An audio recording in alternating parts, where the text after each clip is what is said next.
Hey guys, it's Redneck Mini 14, and I would like to talk to you today about Marlin's quality control. Now, many of you know that a few years ago, Marlin was bought out by Remington, and since the buyout and all the machines and all that were put to the Remington factory, the quality in Marlin firearms, it kind of went down. And that's what this whole video is going to be about. And it's also going to be about how their quality control is coming back, but we'll get to that later. So, first off, if you haven't noticed already, I am a pretty big fan of Marlin rifles. I have 8 firearms currently in my house, and of those 8, half of them are Marlins, and half of those firearms, all those firearms are out here on the floor right now. And we're going to talk about each of them. So, starting from the top, the one on the top is Marlin 1897, and that's the oldest gun out here right now. It's at least 80 years old, if not more. Underneath that, we have a Marlin 49DL, which is a semi-automatic, and that gun's about 40 years old. And then underneath that, we have a new Marlin 795, which is about 6 months old. And then on the bottom, we have the 336 and 3030, which is about a year old. Now, the biggest quality control issues in Marlin were with their lever action rifles like this. So, let's break the action open. And as you can see, it's safety checked. But some of the big issues with Marlin rifles are the stock. It's not fit good with the receiver. This one's not too bad, a little bit different, or it doesn't fit all that good, but it's not that bad. It's not really a deciding factor for me when getting this rifle. I just wanted a good rifle for hunting. And then your butt plate here doesn't really fit as good with the stock. Mine's not that bad. And then fitting against the forend against the receiver. So, like I said, mine is not that bad. It doesn't really bother me that it's not fit perfectly. This was only $350 for me because I got it on a one-day deal at Bass Pro Shop. But there have been some other issues with Marlin rifles, and I think mainly with the 1895s. And I've seen on the 1895s that the front sight wouldn't be centered, or it wouldn't be, it would be crooked, which, that's not good, because if your sight's crooked, that's really going to bother you when you're shooting it. It would really bother me, just because I'm kind of OCD about stuff like that. Other issues I've heard of are the lever not being easy to work. This one's not that bad. It's a little stiff because it still hasn't even had 100 rounds through it yet, but mine's not that bad. I don't think my 336 was machined too bad, but it wasn't really perfect. But like I said, this was a cheap gun. The biggest issue that I have with this gun is this. The trigger is loose. You can just, flip it back and forth. Now, I was told by a friend that that's just the way lever actions are made, that the trigger is loose like that. And he said that his Winchester 1894 was like that. But if we go to my Marlin 1897, which was made a long time ago, a long time before his Winchester, there's no play in the trigger. And, this gun is really old, and it's built really good. It doesn't function, but that's because it was kind of abused. But if you look at this, the stock it fits pretty well, very perfect. I mean, it's got a little bit of gap, but I think that's just because it's old and that. Now you notice that the butt plate on this one, it doesn't fit. That's because this isn't the original butt plate.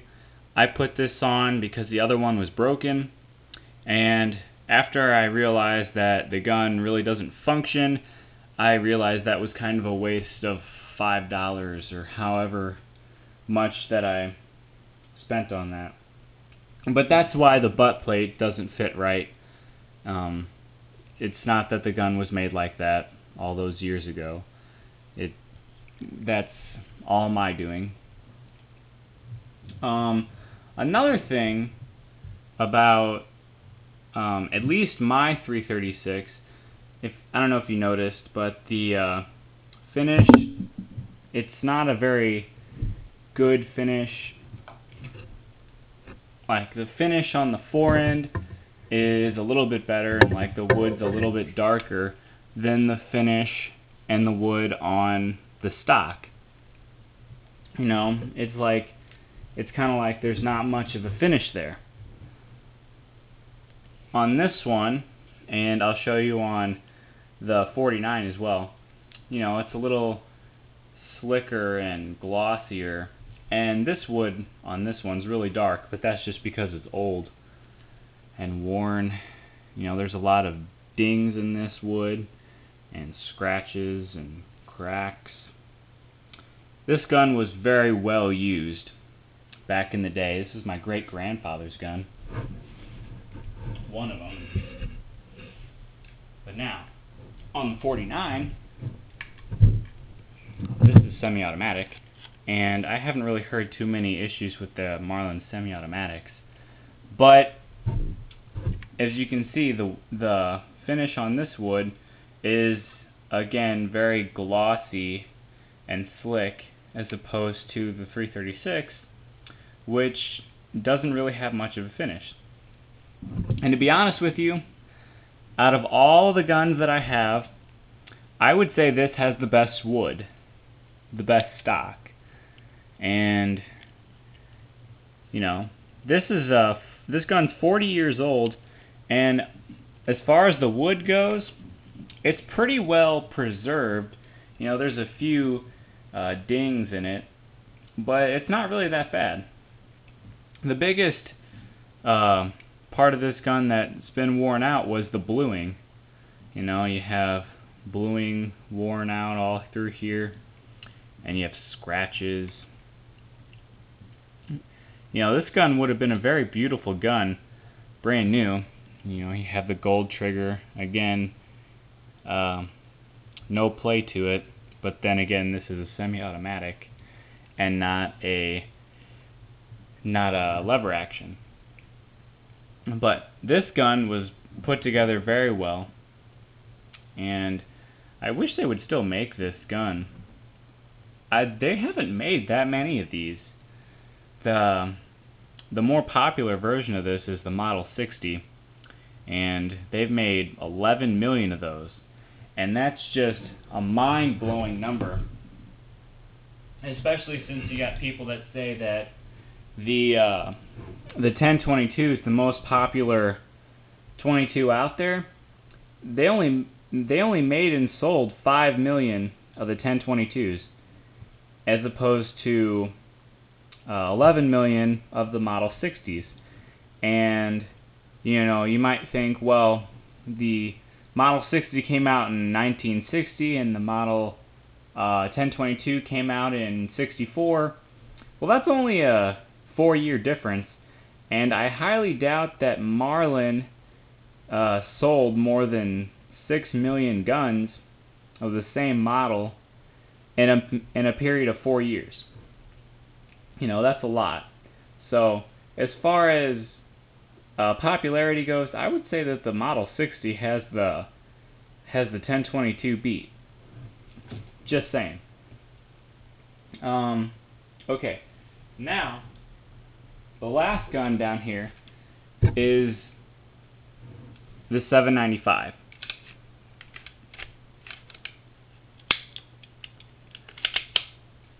And as you can see, it is empty. And this is a pretty good gun. You don't really hear too much from Marlin having about their 22s semi-automatics having bad quality control. And that's because there really isn't, as far as this one goes at least. I mean, I had one issue with this gun as far as quality control goes. Well, with this gun so far, out of the 4 times that I've taken it out, it has jammed twice, and both times were on the first time I took it out. After that, it hasn't jammed at all. So as far as functioning, it's pretty well. It works pretty well, and the accuracy is outstanding. It's very light. It's like, what, 5 pounds or so. The magazines are excellent. I've got 3 magazines. But the one issue I had with this gun was, let's see. Okay. The back sight was crooked. And I don't know how well it's going to show on here. But if you can see this, the little adjusting ramp here, it's not exactly centered on there. It used to be like way over here, and it was just very crooked, and it was shooting like a few inches to the right.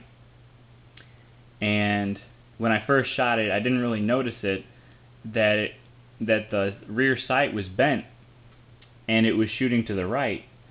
So when I noticed it, I took a little piece of dowel rod, put it up against here, and then pushed it over as best I could till it got closest to the center.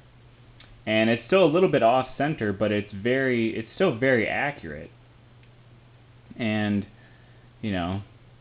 I can shoot golf balls at like 50 yards, no problem with this. And I can also shoot shotgun shells and all that kind of stuff. It's no problem with this gun.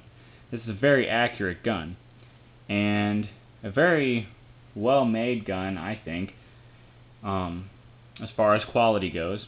Like I said, the only problem with this gun that I had was with the rear sight, and that's not that big of an issue if it's fixable. Now, the one thing I don't like about this gun, that's just about how this gun is made, the trigger guard and the trigger are plastic, and I don't really like that. I know a lot of people say that, well, plastic is just as good as metal, or it's even stronger than metal. I don't buy that. I always feel like when I take this gun apart, you start with the trigger guard, and I always feel that when I take the trigger guard off, I always feel like I'm going to break it. And I don't know. I just don't like that. It hasn't broken yet, but I'm always afraid that I'm going to do that. I prefer metal. That's just me. Okay, now that I've showed you all four of the guns, let's see.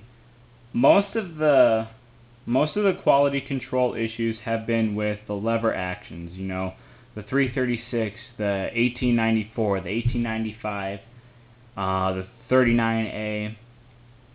You know, you had issues, like I said before, the lever being really hard to move, the stock not fitting right, the sights being crooked and not put together right.